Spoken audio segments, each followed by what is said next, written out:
Hello everyone, मैं कनिका मक्कड़ आप सभी का स्वागत करती हूँ हमारे चैनल टेट प्रेप पे।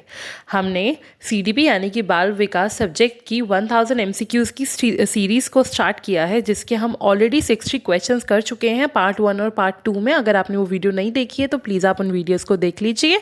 और आज हम लोग पार्ट 3 करने जा रहे हैं, जिसमें कि हम लोग आगे की और 30 क्वेश्चंस करेंगे। तो चलिए स्टार्ट करते हैं। Question number 61. The term dash refers to biological differences, whereas dash refers to traits and behavior that a particular culture deems appropriate for men and women. शब्द डैश जैविक अंतर को संदर्भित करता है, जबकि डैश उन लक्षणों और व्यवहारों को संदर्भित करता है जिन्हें एक विशेष सांस्कृतिक पुरुषों और महिलाओं के लिए उपयुक्त मानती हैं।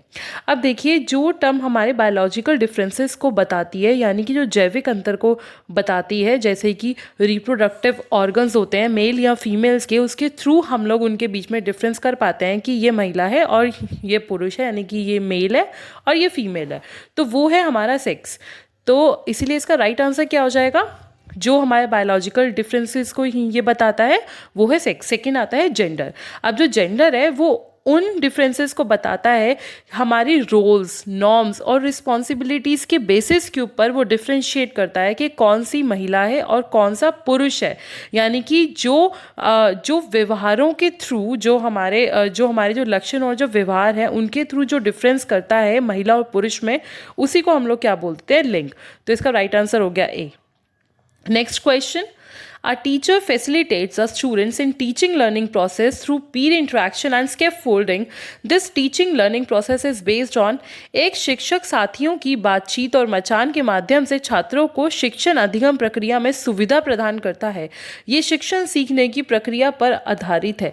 अब देखिए, इसका डायरेक्ट आंसर मैं आपको बताऊंगी, वो है सी, दैट इज लेव वाइगोस्की सोशियो कल्चर थ्योरी। यानी कि जो लेव वाइगोस्की की जो सामाजिक और जो सांस्कृतिक सिद्धांत है, उसी के ऊपर बेस्ड है। उसी में उन्होंने टीचर और स्टूडेंट जो रिलेशनशिप है उसके बारे में बताया था कि सामाजिक विकास और जो सांस्कृतिक जो विकास है उसी के थ्रू ही जो टीचिंग है वो और ईजी हो सकती है बच्चों के लिए।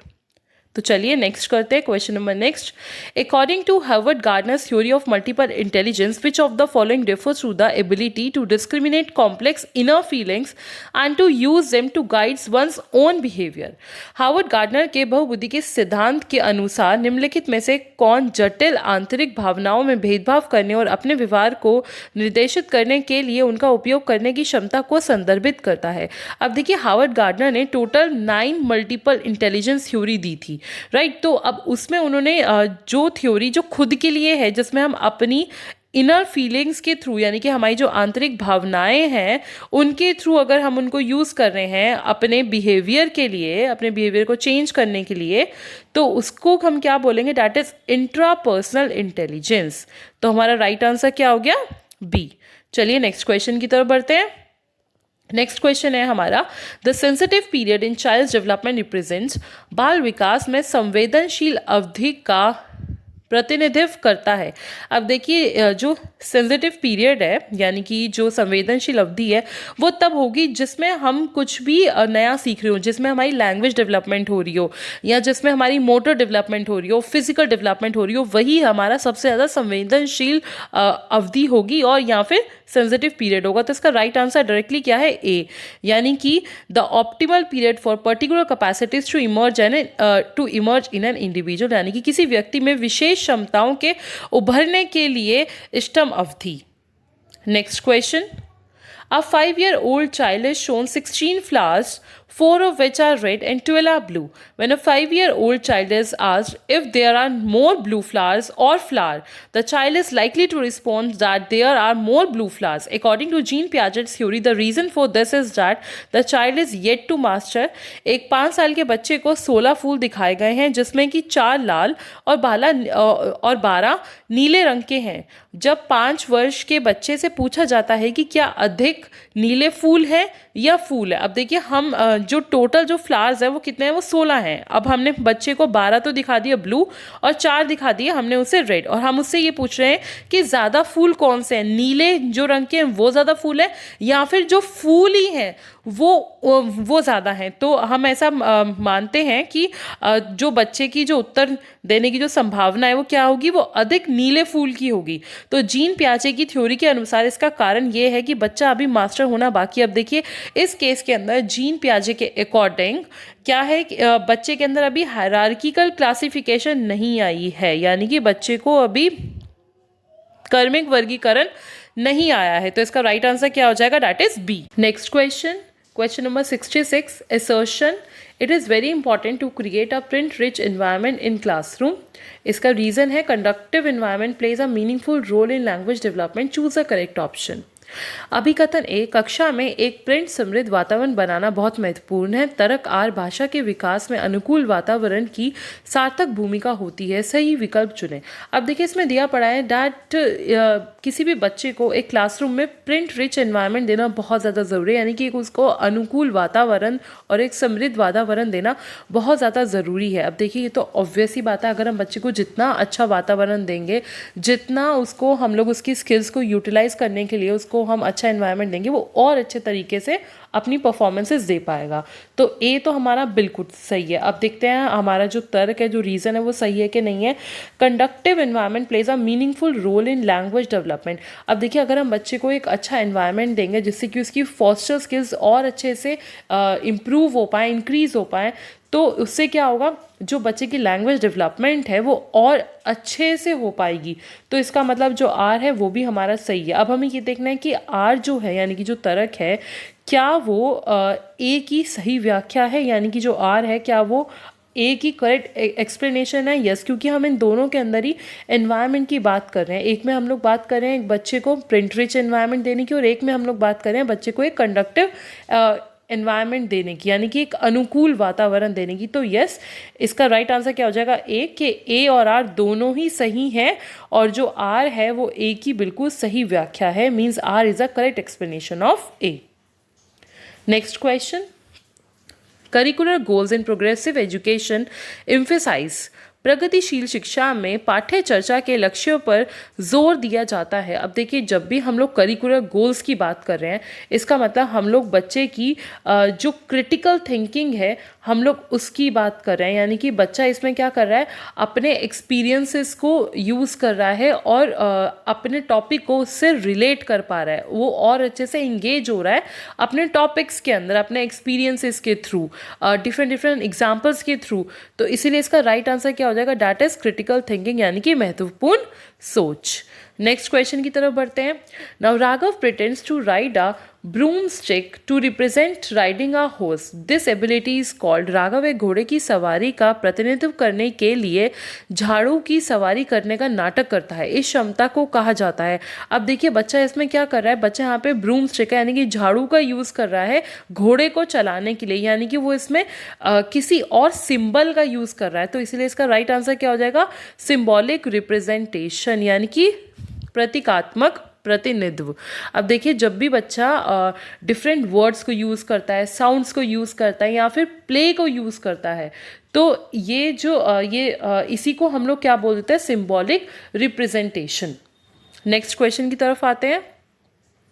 In the concept of zone of proximal development proposed by Lev Vygotsky, the term proximal indicates that a system provided dash learner's current competence। Lev Vygotsky द्वारा प्रस्तावित समीपस्थ विकास के क्षेत्र की अवधारणा में समीपस्थ शब्द इंगित करता है कि सहायता प्रदान की गई है डैश शिक्षार्थियों की वर्तमान क्षमता है। अब देखिए ये जो वर्ड है प्रॉक्सिमल, ये बेसिकली ये जो वर्ड दिया था ये लेव वाइगोत्स्की ने दिया था, और इसके अकॉर्डिंग उन्होंने क्या कहा था कि हम बच्चे को कोई भी एक सपोर्ट प्रोवाइड कर रहे हैं।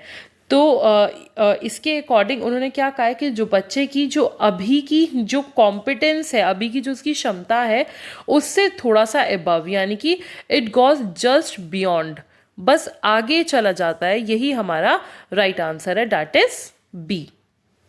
नेक्स्ट क्वेश्चन करते हैं। Assertion, children acquire language since they are genetically predisposed to do so and the environment does not play any role in it। अभिकथन ए, बच्चा भाषा का अधिग्रहण करते हैं क्योंकि वे ऐसा करने के लिए आनुवांशिक रूप से प्रवृत्त होते हैं और पर्यावरण इसमें कोई भूमिका नहीं निभाता है। अब देखिए हमारा ये जो एसर्शन है ये तो ऑलरेडी बिल्कुल गलत हो गया। इसने क्या बोल दिया कि सिर्फ बच्चे की लैंग्वेज डेवलपमेंट में सिर्फ हेरिडिटी का रोल है, इसके अंदर एनवायरनमेंट का कोई भी रोल नहीं है, यानी कि सिर्फ आनुवांशिकता का रोल है और वातावरण का कोई रोल नहीं है, जबकि ऐसा बिल्कुल नहीं होता है। एनवायरनमेंट और हेरिडिटी दोनों का रोल होता है, वातावरण और आनुवांशिकता दोनों का रोल होता है, ये एक दूसरे के प्रोडक्ट में आते हैं। तो दोनों से ही बच्चे की जो लैंग्वेज डेवलपमेंट होती है। तो इसलिए ए तो हमारा कंप्लीटली रॉन्ग हो गया। अब देखिए इसका जरा हम लोग रीज़न देखते हैं। Reason, language development is a product of only heredity. अब इसने क्या बोल दिया कि जो लैंग्वेज डेवलपमेंट है यानी कि जो भाषा का विकास है वो केवल आनुवंशिकता की उपज है। ये भी बिल्कुल गलत है, इसमें वातावरण और एनवायरनमेंट दोनों का बहुत ज़्यादा रोल होता है। तो यानी कि हमारा आर भी गलत हो गया। तो इसलिए हमारा राइट आंसर क्या हो जाएगा, that is D, both A and R false, यानी कि दोनों ही इसमें गलत है। नेक्स्ट क्वेश्चन की तरफ पढ़ते हैं। Akram instructs himself while assembling a set of blocks. In light of Lev Vygotsky theory, Akram is engaging in speech. ब्लॉकों के एक सेट को असेंबल करते समय अकरम खुद को निर्देश देता है। लेव वाइगोत्स्की के सिद्धांत के प्रकाश में अकरम भाषण में उलझे हैं। अब देखिए इसमें जो अकरम है वो क्या कर रहा है, वो खुद से बातें कर रहा है। इसमें उसकी जो लैंग्वेज है वो डेवलप हो रही है क्योंकि वो खुद से ही बातें कर रहा है। तो ऐसी स्पीच को लेव वाइगोत्स्की ने क्या कहा है, उन्होंने कहा है इसको प्राइवेट स्पीच, यानी कि जब बच्चा खुद से बात करता है यानी कि निजी वाच। तो इसीलिए इसका राइट आंसर क्या हो गया, बी, यानी कि प्राइवेट स्पीच। नेक्स्ट क्वेश्चन की तरफ पढ़ते हैं। The theory of multiple intelligence is given by, multiple intelligence का सिद्धांत किसके द्वारा दिया गया है। देखिए ये जो थ्योरी ऑफ मल्टीपल इंटेलिजेंस दी थी वो दी थी हॉवर्ड गार्डनर ने। उन्होंने टोटल 9 मल्टीपल इंटेलिजेंसेस दी थी और उन्होंने जो अपनी फर्स्ट मल्टीपल इंटेलिजेंस थ्योरी दी थी वो उन्होंने दी थी 1983 में, और जिसको उन्होंने अपनी एक बुक थी फ्रेम्स ऑफ माइंड उसके अंदर पब्लिश करा था। तो इसलिए इसका राइट आंसर है Howard Gardner. Next question, which of the following is potential risk factor involved with learning and development of children from marginalized group? हाशिए के समूह के बच्चों के सीखने और विकास में शामिल संभावित जोखिम कारक निम्नलिखित में से कौन सा है। अब देखिए हम लोग यहाँ पे मार्जिनलाइज्ड ग्रुप्स की बात कर रहे हैं, यानी कि वो बच्चे जो कि बैकवर्ड, उनका जो बैकग्राउंड है वो थोड़ा सा बैकवर्ड है। अब इसका हम लोग ऑप्शन देखते हैं। Option number 1, teachers' negative beliefs about their abilities and having very low expectation। अब देखिए ये तो बहुत ही ज़्यादा नेगेटिव पॉइंट हो गया। अब इसमें हम लोग क्या कह रहे हैं कि अगर किसी भी टीचर का, अगर किसी भी शिक्षक का उन बच्चों की क्षमताओं की बारे में अगर उनका नकारात्मक विश्वास है और उनसे अपेक्षाएं बहुत कम है, तो यही क्या रीज़न हो सकता है, उनके कम सीखने का और उनकी डेवलपमेंट में, यानी कि उनके सीखने और विकास में जो चीज़ें, यही चीज़ें हैं जो कि संभावित जोखिम साबित हो सकती हैं। तो इसलिए किसी भी टीचर का नेगेटिव बिलीफ किसी भी स्टूडेंट के लिए हमेशा बहुत ज़्यादा नेगेटिव हो सकता है, उसकी डेवलपमेंट के लिए, उसके विकास के लिए और उसके लर्निंग के लिए, यानी कि उसके अधिगम के लिए। तो इसलिए ए हमारा राइट आंसर है।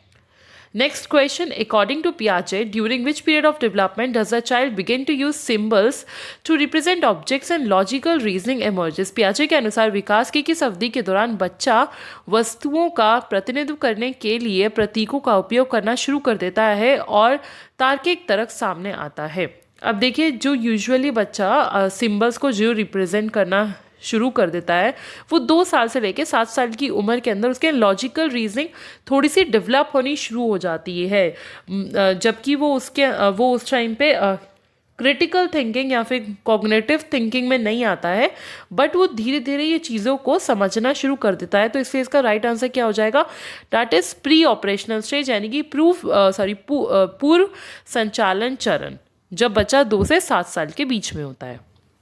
Next question, Aman is trying to fix the pieces of a puzzle but he is struggling to fit the correct parts at the right places. His mother provides hints and clues in form of how, what and why.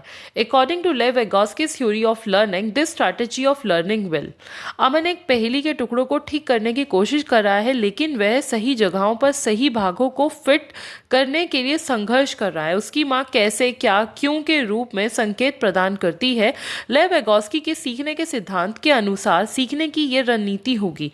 अब देखिए, जब भी हम लोग बच्चे को कोई भी सपोर्ट प्रोवाइड कर रहे हैं उसको सिखाने के लिए, अगर कोई टीचर डिफरेंट ऑब्जेक्ट्स का या फिर कोई भी डेमो देकर बच्चों को सिखा रही है तो वो स्केप फोल्डिंग का पार्ट हो जाता है।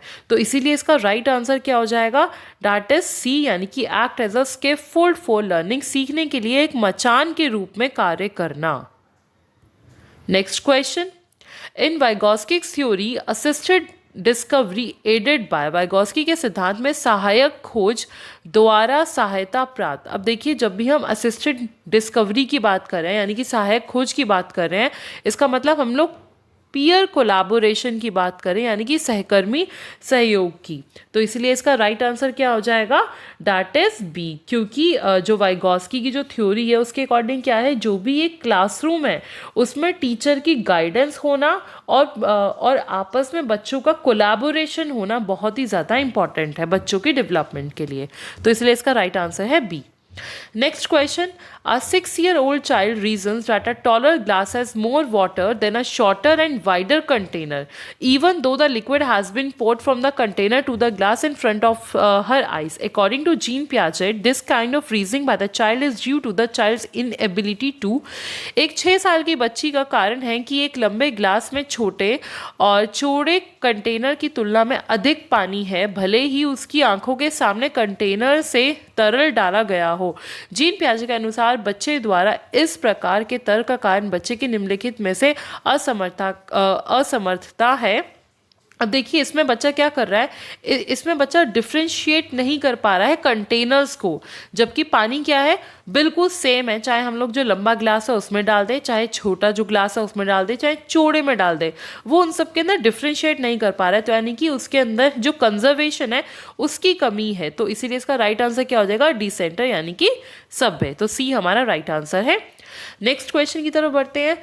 Hetal speaks Gujarati at home and is fluent in reading and writing the language. The medium of instruction in her school is Hindi, a language she does not know.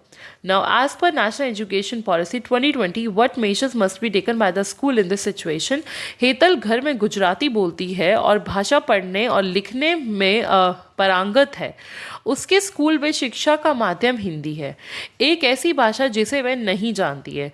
अब राष्ट्रीय शिक्षा नीति 2020 के according 20 के अनुसार इस स्थिति में स्कूल द्वारा क्या उपाय किए जाने चाहिए। अब देखिए, जो बच्चा है वो घर में तो बोल रहा है गुजराती और उसको वो अच्छे से बोलनी भी आती है और लिखने भी आती है, और उसके जो स्कूल में जो लैंग्वेज चल रही है वो है हिंदी। तो अब इसमें एक टीचर का रोल क्या होना चाहिए, अब एक टीचर का रोल क्या होना चाहिए कि वो बच्चे को इनकरेज करे कि आप एक दूसरे की लैंग्वेज को रिस्पेक्ट करें और बच्चा जो है वो मल्टी लैंग्वेज का एक पार्ट बने, यानी कि वो क्या करे, वो बहुभाषित उसको आए, यानी कि डिफरेंट लैंग्वेजेस वो सीखे और समझे। तो इससे हमारा राइट आंसर क्या हो गया, B. Next question, gender is, gender है। अब देखिए, हम ये क्वेश्चन पहले भी अभी कर चुके हैं कि सेक्स और जेंडर के बीच में डिफरेंस क्या होता है। जो सेक्स है वो क्या रिप्रेजेंट करता है, हमारे बायोलॉजिकल फैक्टर्स, जिसमें कि हम लोग फीमेल और मेल में डिफ्रेंशिएट कर पाते हैं, यानी कि महिला और जो पुरुष है उसमें डिफ्रेंशिएट कर पाते हैं। बट जो जेंडर है वो हमारे समाज से आता है, जो हमारी सामाजिक संरचनाएं हैं वो हमें बताती हैं कि ये महिला है और ये पुरुष है। हम उसके रोल के अकॉर्डिंग, उसके नॉर्म्स, रिस्पॉन्सिबिलिटीज़ के बेसिस के ऊपर महिला और पुरुष में डिफ्रेंशिएट कर पाते हैं, यानी कि मेल और फीमेल में। तो इसलिए इसका राइट आंसर क्या होना चाहिए, दैट इज सी, यानी कि as subscribe by social structure, यानी कि सामाजिक संरचनाओं द्वारा निर्धारित। Next question, according to Howard Gardner's theory of multiple intelligence, which of the following terms is applied to the ability to perceive the visual words accurately and to perform transformation on one's initial perceptions. Howard Gardner के वह बुद्धि के सिद्धांत के अनुसार जबकि निम्नलिखित में से कौन से शब्द दृश्य जगत को सटीक रूप से देखने और किसी की प्रारंभिक धारणाओं पर परिवर्तन करने की क्षमता पर लागू होते हैं। अब देखिए, हावर्ड गार्डनर ने टोटल 9 मल्टीपल इंटेलिजेंस थ्योरीज दी थी, और ये जो विजुअल वर्ड्स और जो सिंबल्स हैं वो स्पेटियल इंटेलिजेंस को दर्शाते हैं, यानी कि स्थानिक बुद्धि को। तो इसलिए हमारा राइट आंसर क्या हो गया, that is B. Next question, child, I am not able to fix this part of the puzzle. बच्चा, मैं पहेली के इस भाग को ठीक नहीं कर पा रहा हूँ। Teacher, which piece should come here as these are the legs of the cat. शिक्षक, यहाँ कौन सा टुकड़ा आना चाहिए क्योंकि ये बिल्ली के पैर हैं। Child, the paw. बच्चा, पंजे। Teacher, good, which piece like a paw. Teacher, अच्छा पंजे की तरह कौन सा टुकड़ा है। Child, this one. बच्चा, यह वाला। Which feature of social interaction is being highlighted in the above interaction. उपरोक्त अंत्यक्रिया में सामाजिक अंत्यक्रिया की किस विशेषता पर प्रकाश डाला जा रहा है। अब देखिए यहाँ पे जो टीचर है वो क्या कर रही है, वो बच्चे की एक पजल को फिक्स करने में उसको थोड़ी सी हेल्प कर रही है, यानी कि उसको एक थोड़ी सी सपोर्ट प्रोवाइड कर रही है ताकि वो अच्छे से इस पजल को कंप्लीट कर पाए। तो अब देखिए, जब भी बच्चे को कोई भी सपोर्ट दी जाती है, टीचर्स द्वारा गाइडेंस दी जाती है, तो उसको हम क्या बोलते हैं, स्कैफोल्डिंग, यानी कि मचान। तो इससे हमारा राइट आंसर क्या हो गया, सी। Next question, Lev Vygotsky's theory of cognitive development is situated in the. Lev Vygotsky का संज्ञानात्मक विकास का सिद्धांत स्थित है। अब देखिए, जो लेव वाइगोस्की की थ्योरी है वो कंप्लीटली सोशियो कल्चरल पर्सपेक्टिव के ऊपर बेस्ड है, यानी कि सामाजिक सांस्कृतिक के ऊपर ही बेस्ड है। तो इसलिए हमारा राइट आंसर क्या हो गया, ए। Next question, in a constructivist classroom based on Piagetian principles, children learn। पियाजे के सिद्धांतों पर आधारित रचनावादी कक्षा में बच्चे सीखते हैं। अब देखिए, पियाजे के अकॉर्डिंग जब भी बच्चे सीखते हैं वो हमेशा अपनी खुद की एक्टिविटीज़, अपनी नॉलेज को और अच्छे से ऑब्जर्व करके उसी के थ्रू ही सीखते हैं। तो इसलिए इसका राइट आंसर क्या हो गया, D, that is through self initiated activity, यानी कि स्वयं शुरू की गई गतिविधि के माध्यम से। Next question, which of the following techniques has been proposed by Lev Vygotsky for teaching primary school children? प्राथमिक विद्यालय के बच्चों को पढ़ाने के लिए लेव वाइगोस्की द्वारा निम्नलिखित में से कौन सी तकनीक प्रस्तावित की गई है। अब देखिए, जो लेव वाइगोस्की हैं उन्होंने स्कैफोल्डिंग की ही जो लर्निंग टेक्निक है वो दी थी, यानी कि जो मचान है उन्हीं की उन्होंने दी थी कि बच्चे को अगर हम थोड़ी सी सपोर्ट प्रोवाइड करते हैं तो वो और अच्छे से उस नॉलेज को गेन कर पाते हैं, और उनको वो सपोर्ट देगा कौन, जो उनसे ज़्यादा इंटेलिजेंट है। तो इससे इसका राइट आंसर क्या होगा, दैट इज इंस्ट्रक्शनल स्कैफोल्डिंग, यानी कि निर्देशनात्मक मचान। Next question, in Howard Gardner's theory of multiple intelligence, if a person has a skill of understanding the motives, feelings and behaviors of other people, she is said to have। Howard Gardner के multiple intelligence के सिद्धांतों में यदि किसी व्यक्ति के पास अन्य लोगों की भावनाओं और व्यवहारों को समझने का कौशल है तो उसे क्या कहा जाता है। अब देखिए, हावर्ड गार्डनर की जो 9 मल्टीपल इंटेलिजेंस थ्योरी थी उसमें अगर कोई किसी और की भावनाओं को समझ पाता है, उसके बिहेवियर को, उसकी फीलिंग्स को, तो उसको हम लोग कह देते हैं इंटरपर्सनल इंटेलिजेंस, यानी कि पारस्परिक इंटेलिजेंस। तो इसलिए हमारा राइट आंसर क्या हो गया, that is D. Next question, teachers should not restrict themselves to examples which depict women as nurses and teachers and men as doctors and pilot, as this leads to। शिक्षकों को खुद को ऐसे उदाहरणों तक सीमित नहीं रखना चाहिए जो महिलाओं को नर्सों और शिक्षकों के रूप में और पुरुषों को डॉक्टर और पायलट के रूप में चित्रित करते हैं, क्योंकि इससे निम्नलिखित होते हैं। देखिए, जब भी हम लोग विमेंस को सिर्फ जो रहता है नर्सेज या टीचर्स के रूप में बच्चों को एग्जाम्पल दे रहे हैं, और जो मेंस है उनको डॉक्टर और जो रहता है ये पायलट, सिर्फ वहीं तक अपने एग्जाम्पल्स को सीमित कर रहे हैं, तो इसका मतलब है हम लोग जेंडर स्टीरियोटाइपिंग कर रहे हैं।